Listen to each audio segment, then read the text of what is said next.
আরো ভালো হয় যদি 2001 থেকে 6 সাল পর্যন্ত মাননীয় স্পিকার যে দুর্নীতির অভিযোগগুলো এসেছিল সেটারও একটা স্বচ্ছ তদন্ত মাননীয় স্পিকারের বর্তমান সরকার করে। এবার আমি নাম বললাম না, পরের সেশনে কিন্তু মাননীয় স্পিকার আমি নাম ধরেই কথা বলবো। এগুলা তো আপনি 5 মিনিটের মধ্যে দয়া করে শেষ করবেন।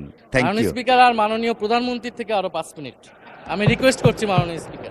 আর যদি 5 মিনিটে শেষ করতে পারে আমি শেষ করে দিব। মাননীয় স্পিকার, আমি কিছু সংখ্যা বলছি। 1700 কোটি টাকা, 765 কোটি টাকা, 679 কোটি টাকা, 621 কোটি টাকা, 201 কোটি টাকা, 182 কোটি টাকা, 97 কোটি টাকা। মাননীয় স্পিকার, এগুলো আমাদের সংসদ সদস্য যারা তাদের ঋণ রয়েছে মাননীয় স্পিকার।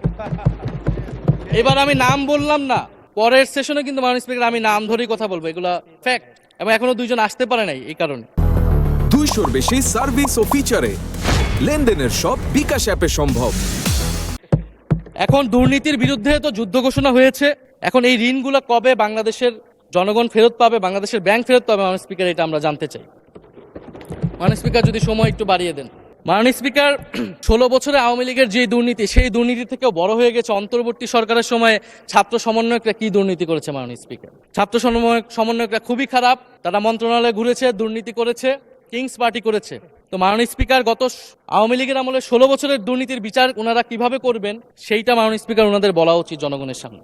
আরো ভালো হয় যদি 2001 থেকে 6 সাল পর্যন্ত মাননীয় স্পিকার যে দুর্নীতির অভিযোগগুলো এসেছিল সেটারও একটা স্বচ্ছ তদন্ত মাননীয় স্পিকারের বর্তমান সরকার করে।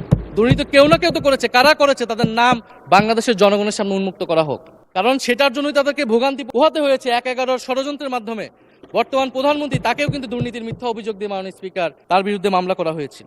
মাননীয় স্পিকার, মাননীয় স্বরাষ্ট্রমন্ত্রীর দৃষ্টি আকর্ষণ করছে।